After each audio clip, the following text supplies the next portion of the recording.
இயேசு கிறிஸ்துவில் அன்பார்ந்த சகோதர சகோதரிகளே, உங்கள் அனைவருக்கும் என் காலை வணக்கத்தை தெரிவித்துக் கொள்கிறேன். இந்த நாள் ஒரு மகிழ்ச்சி நாளாக இருக்கட்டும். இந்த நாள் முழுவதும் இறைவன் உங்களை வழிநடத்தி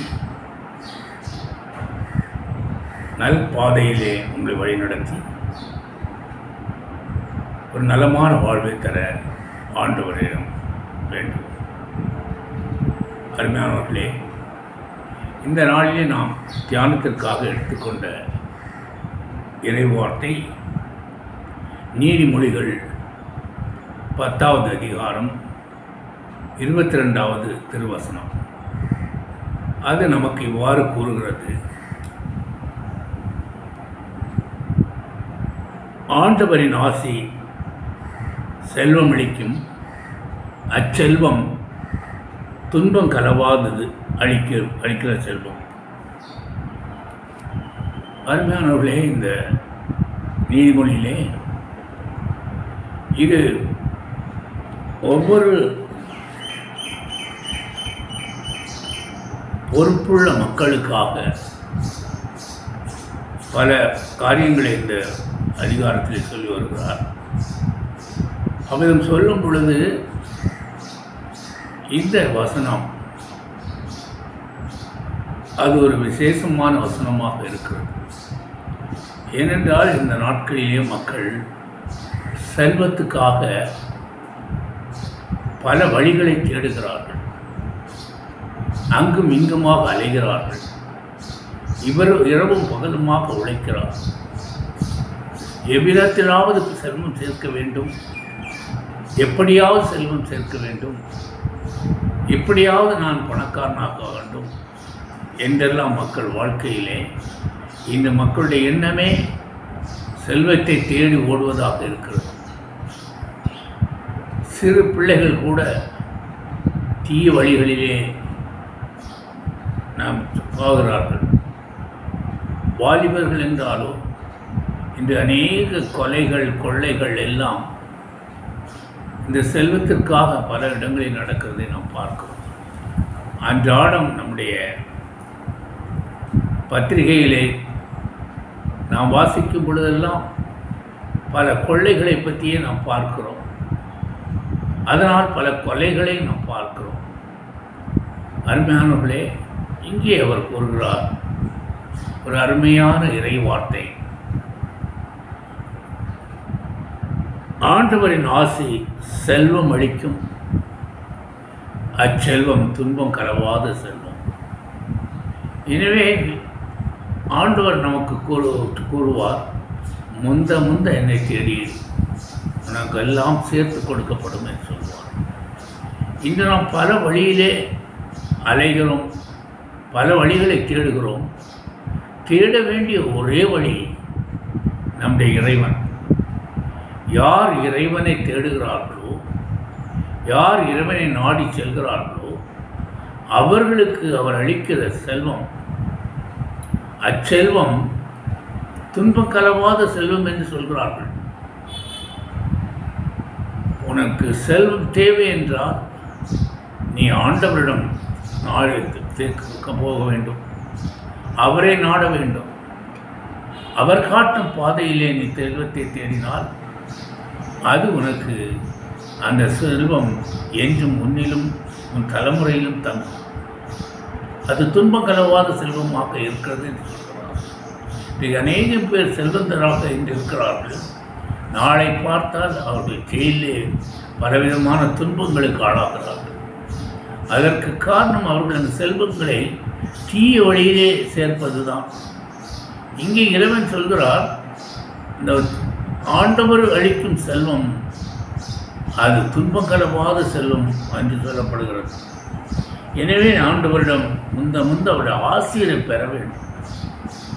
ஆண்டவரின் ஆசி பெற்றவர்கள் செல்வந்தர்களாக மாறுகிறார்கள், அவர்கள் செல்வந்தர்களாக ஆக்கப்படுகிறார்கள். அவ்வளமாக செல்வந்தர்களாக வருகிறவர்கள் அவர்கள் வாழ்க்கையிலே அந்த செல்வத்தினால் எந்த துன்பமும் இருக்காது. அந்த செல்வம் அவர் வாழ்வை வளமுடையதாகவும் நலமுடையதாகவும் இருக்குவதற்கு அது உதவுகிறது. அவர்கள் உள்ளம் மகிழ்ச்சியாக இருக்கும். அவர்கள் எடுக்கிற காரியங்கள் எல்லாம் வெற்றி பெறும். எனவே நாம் முதலாக தேட வேண்டியது இறைவனை. இறைவனை நம்முடைய வாழ்க்கையிலே முதன்மையாக தேடும் பொழுது நமக்கு எல்லாம் சேர்த்து கொடுக்கப்படும் என்று சொல்வார். முந்த என்னை தேடு, உனக்கு எல்லாம் சேர்த்து கொடுக்கப்படும் சொல்வார்.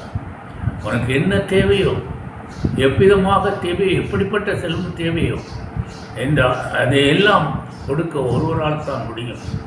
அது நம்முடைய இறைவனால். எனவே அருமையானவர்களே, செல்வை தேடி தீய வழிகளை நாடாது நேர்மை, நீதி, நியாயத்தோடு நீங்கள் ஆண்டவரை அணுகும் பொழுது இறைவன் நமக்கு ஆசி வழங்குவார்.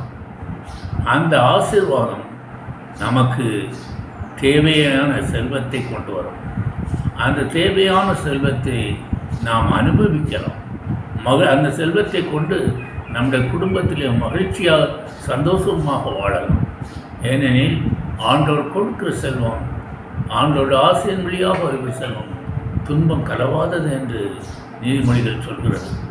எனவே நாம் ஒவ்வொருவரும் ஒவ்வொரு நாளும் நாம் இறைவனிடம் கேட்க வேண்டியது அவருடைய ஆசீர்வாதத்தை. ஒவ்வொரு நாளும் நாம் கேட்கும் பொழுது ஒவ்வொரு நாளும் நமக்கு தேவையை அவர் சந்திப்பார். நமக்கு என்ன தேவை என்று அறிவார். எனவே ஒவ்வொரு நாளும் காலையில் எழுந்தவுடன் இறைவனை தேடுங்கள். அந்த இறைவனை தேடும் பொழுது அவர் நம்மை ஆசீர்வதித்தால், அந்த நாளை ஆசீர்வதியும் ஆண்டவரே என்னை ஆசீர்வதியும் என்று நீங்கள் கேட்டாலே, அவர் நம்மை ஆசீர்வதித்தாலே நம்முடைய தேவைகளை எல்லாம் பூர்த்தி செய்யப்படும். நம்ம தேவையான செல்வங்கள் அவர்கள் அளிப்பார். அந்த செல்வத்தை கொண்டு நாம் அந்த நாட்களிலே மகிழ்ச்சியாக வாழ முடியும். எனவே அருமையானவர்களே, இன்று யாராவது ஒரு உள்ளத்திலே எனக்கு கடன் இருக்கிறது, எனக்கு பிரச்சனை இருக்கிறது, எனக்கு துன்பத்தில் இந்த கடனிலிருந்து எப்படி மீளப்போகிறேன் என்றெல்லாம் நீங்கள் யோசித்து கொண்டிருக்கிறவர்கள், அந்த கடன் பாரங்களை இருப்பதற்கென்று ஒருவர் இருக்கிறார். அவர்தான் நம்முடைய இறைவன். எனவே அந்த இறைவனை நாடுங்கள். தேவனுடைய பிள்ளைகள் கடன் படார் என்று சொல்லியிருக்கிறார். தேவனுடைய பிள்ளைகள் கடன் படார் என்று சொன்ன அந்த இறை வார்த்தையை உள்ளத்தில் வைத்து நீங்கள் ஆண்டவரை நாடுங்கள். அவரை ஆசிரியரை பெற முயற்சி எடுங்கள். அந்த ஆசீர்வாதம் உங்கள் வாழ்க்கையிலே செல்வத்தை கொண்டு வரும். அந்த செல்வம் என்றும் துன்பத்தை தருவதில்லை. அது மகிழ்ச்சியையும் சமாதானத்தையும் சந்தோஷத்தையும் நம்முடைய இல்லத்திலே நிறைவு செய்யும். எனவே அருமையானவர்களே, நீங்கள் ஒவ்வொருவரும் இந்த நாளிலிருந்து அனுதினமும் செல்வத்தை நீங்கள் நாடும்படி உங்கள் அன்பாக கேட்டுக்கொள்கிறேன். இப்பொழுது நாம் ஆண்டவரிடம் நாம் ஜெபிப்போம். நன்றி ஆண்டவரே, இந்த அருமையான வார்த்தையை இன்றைக்கு எங்களுக்கு கொடுத்ததற்காக நன்றி செலுத்துகிறேன். தகப்பனே, உண்மை முந்த நெற்றியது உனக்கெல்லாம் சேர்த்து கொடுக்கப்படும் சொன்னீரேன். ஆண்டவரே, இந்த நாளிலே உண்மை தேடுகிறோம் ஆண்டவரே. உம்முடைய அன்பை நாடுகிறோம் ஆண்டவரே. உம்முடைய அருளையும் இரக்கத்தையும் நாடுகிறோம். உம்முடைய ஆசீர்வாதத்தால் எங்களை நிரப்பும் ஆண்டவரே. அந்த ஆசீர்வாதம் எங்கள் தேவையான செல்வத்தை கொடுக்கும் என்று நாங்கள் விசுவசிக்கிறோம். உடைய இறை வார்த்தை எங்களுக்கு ஒரு உறுதியை கொடுத்திருக்கிறது. எனவே இந்த நாள் ஒரு ஆசீர்வாதமான நாளாக மாற்றி எங்கள் தேவைகளை எல்லாம் சந்திக்க முடியாது. இயேசு நாமத்திலே மன்றாடுகிறேன். ஆமென்.